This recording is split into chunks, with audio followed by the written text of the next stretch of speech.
radiates from the center of this gymnasium like it radiates from an extended garage door screen. My fellow class of 2090s, you stand, not at a fork in the road, but at a point in the metaphorical road that branches off into an infinite number of paths.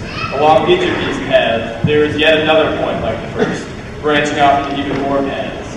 Every moment of your life is a series of infinitely branching paths, but at no time is this notion more apparent than now. Your life and world are now clay in your hands. You want to help children in third world countries?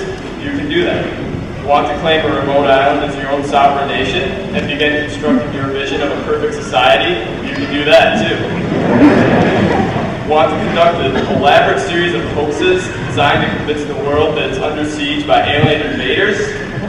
Nothing is out of reach at this point. It just takes willpower and a little bit of technical know-how. We have so much power, it's almost scary.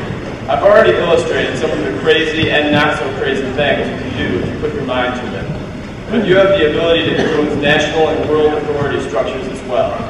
You give our leaders power, and our leaders have a strong influence in the world community. If you don't like our leaders, you can protest.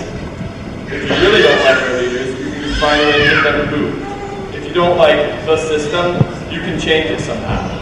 The only reason nobody ever does is because most people like the comfort and security of a normal life more than they dislike the establishment. We should never lose sight of the political power we have when we represent as individuals, even if we never choose to use that power. However, to quote my main man, Stan Lee, with great power comes great responsibility. Yes, you have the power to do nearly anything you want.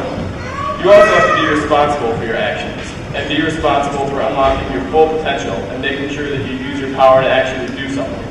The best way to ensure that you maintain your uncanny ability to mold the world to your liking is to give your brain a constant inflow of knowledge throughout your life. With today's economy, the best defense against joblessness is to be flexible and educated so that you can quickly adapt to a changing job market. Take informative classes, absorb works of art that challenge and enrich you philosophically, and critically observe the world around you. Whether you want to be a lawyer, a scientist, an architect, an artist, a vigilante, a dictator, or a philosopher, a lifetime's worth of knowledge will always come to your aid, whatever your endeavors may be.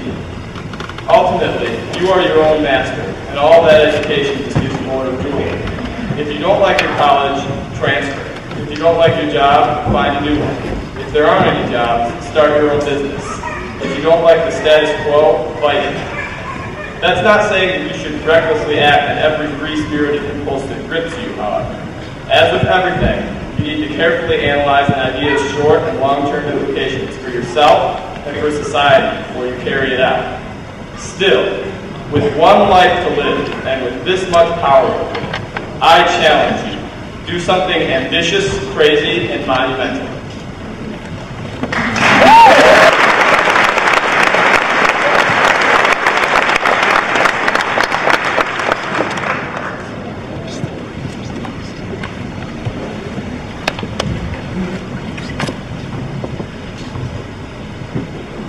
Our second honored speaker this